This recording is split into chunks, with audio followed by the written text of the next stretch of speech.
La partida siempre viva se jugó en el 1852. Fue Anderson con las piezas blancas contra el jugador Drefne, se jugó en Berlín, ¿ya? Eh, Fíjense que fue una partida de peón rey, y continuamos con caballo F3 atacando el peón. El negro se defendió de Drefne con caballo C6, y el blanco se desarrolló inmediatamente con alfil C4, pasando la partida a lo que conocemos como la apertura italiana. ¿Se acuerdan ese que vimos algo en la clase pasada? Tenemos la italiana, y el negro se defendió con la misma característica de alfil. Fíjense que los dos alfiles atacan los puntos F7. Además, el blanco iba a preparar el enroque. Habíamos visto la clase pasada que bueno, si lo vemos acá, el árbol nos indica jugar C3, la principal, enroque, segunda alternativa, y tercera alternativa D3, que es como lo más sólido y que se juega actualmente. Pero hay una jugada escondida acá, que es muy interesante, que se conoce como el gambito Evans. Evans era un jugador de la época romántica del ajedrez de 1800, y él sacrificó este peón, jugó B4, y de ahí comienza todo el espectáculo. Eh, lo sumó a su repertorio el jugador Anderson. ¿Y cuál es la diferencia? Que después de alfil por, que lo obliga a capturar porque estamos jugando peón por alfil, algo tiene que hacer con el alfil. De hecho, casi el 90% juegan alfil por. Nos permite C3. Y si el alfil se va, como ya no gastamos el tiempo de jugar C3 para jugar D4, ya podemos jugar inmediatamente D4. Ese es el tiempo que se gana. Obviamente se pierde un peón, pero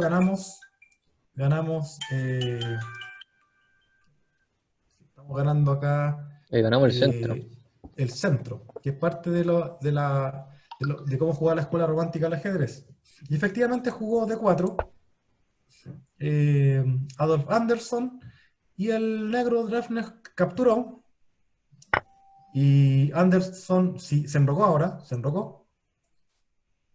Acá no podemos capturar peón pop porque estamos clavando el alfil al rey. Entonces entrega un nuevo peón, pero igual acá comerse ya el segundo peón empieza a ser un poco eh, complicado para el negro, es muy peligroso porque empezamos a atacar con todas las piezas en algunos puntos. Hay un dama B3, después viene el caballo pegando en G7. Hay muchas piezas que van a ir a F7. Entonces, para no entrar en lo... De hecho, acá actualmente se juega el caballo G7, que es la jugada más teórica, que pueden ver acá en la base de datos, la jugada más conocida. Pero en ese momento, como no se estaban recién adquiriendo la teoría, los principios de cuáles eran las mejores jugadas del momento, Drefne optó por jugar D3 y dejar un peón aislado. Fíjense que el peón C quedó aislado.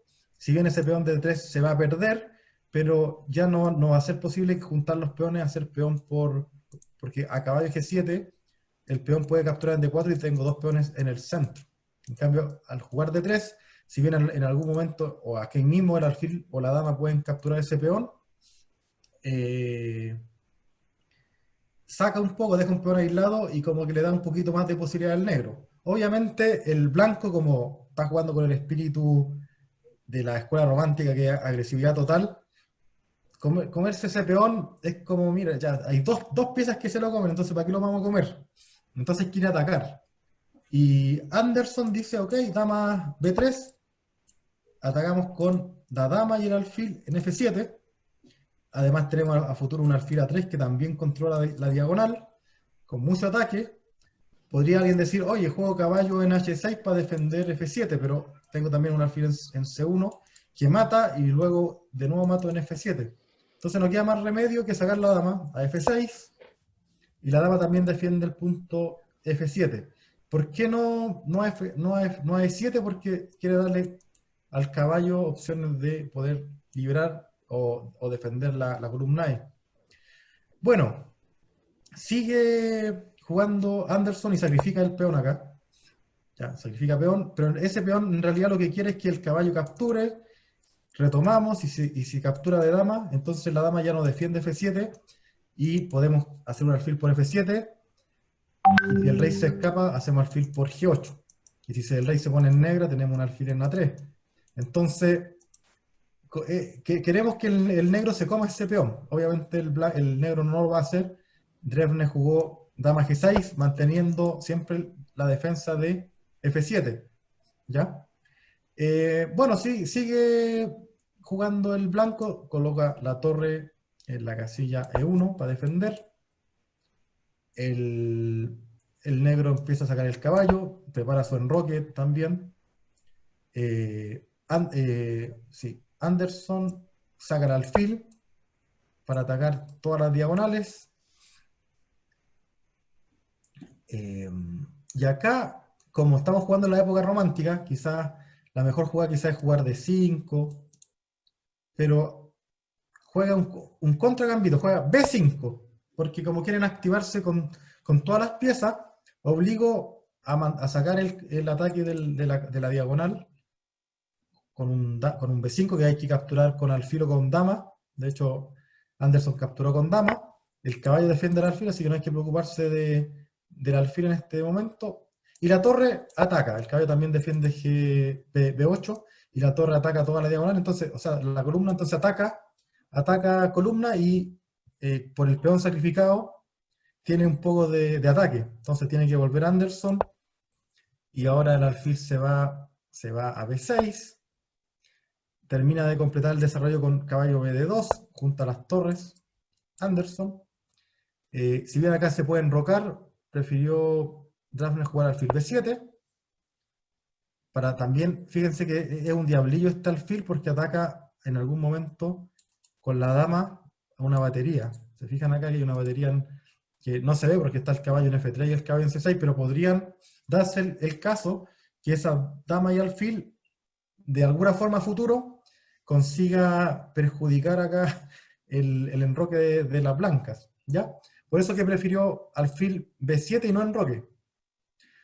Bueno, jugó acá, Darnes quiere ir a atacar, o sea, Anderson con blanca juega dama E4, que es una jugada que en algún momento puede jugar un caballo en F6, si peón por, peón ataca al caballo y la torre ataca acá al rey. La dama jugó dama F5, que esa fue media extraña, o sea, estamos hablando de que esta fue una partida casi de café, y quizás ese fue un error, que le permitió a Anderson hacer alfil por D3, y ahora amenaza caballo F6 por el otro lado, jaque, y si peón por, el alfil ataca a la dama. Entonces aquí hay un ataque al descubierto a la dama, sacrificando, bueno, a cualquier lado en realidad. Así que le dio un poco de miedo a Drefne y se jugó dama H5. Acá jugó dama H5 para salirse de esa casilla. Y Anderson acá igual juega agresivamente, o sea, podría jugar caballo F3 para seguir atacando a la dama, pero él sigue al ataque y juega ese sacrificio de caballo en F6, después de peón por activa, obviamente va a recuperar el caballo porque este caballo está clavando, aprovechando la torre, no puede salir y ese peón va a terminar de comerse al caballo.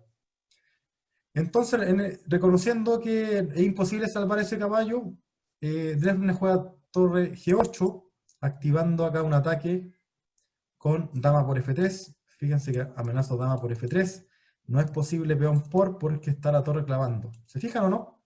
Entonces, ¿cuál sería la jugada lógica que jugarían ustedes acá con las piezas negras?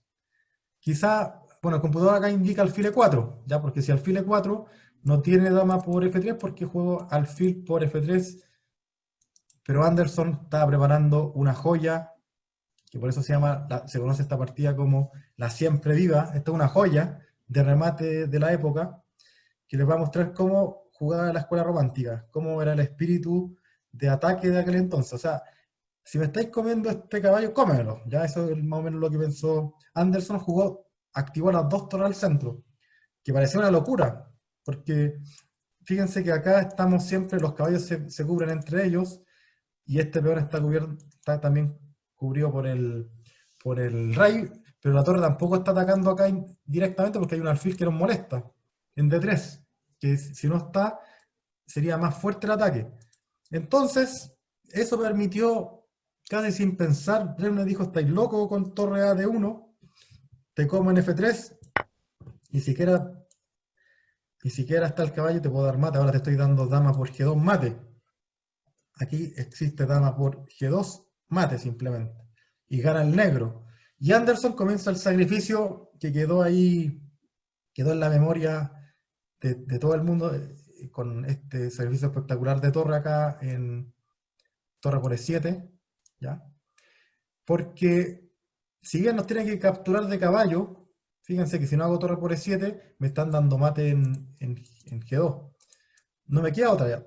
Torre por E7, caballo por E7 jugó Drefne, y acá comienza la maniobra fuerte que ahí nos está indicando el computador, dama por D7, el sacrificio de dama.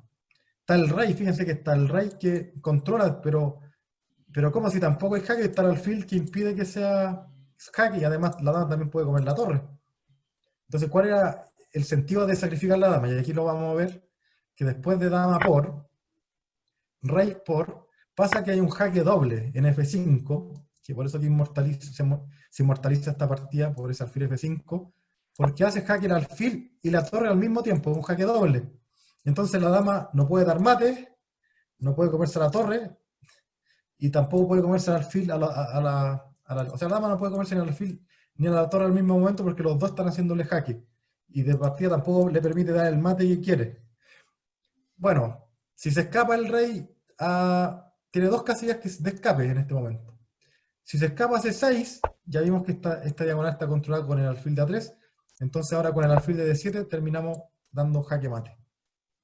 Y si se escapa a E8, entonces el alfil ahora, con la ayuda de la torre, le da jaque, se va a F8, y ahora no con el peón porque soltamos G7, pero sí con el alfil terminamos el jaque mate increíble de aquella época que inmortaliza esta partida que se conoce como la siempre viva.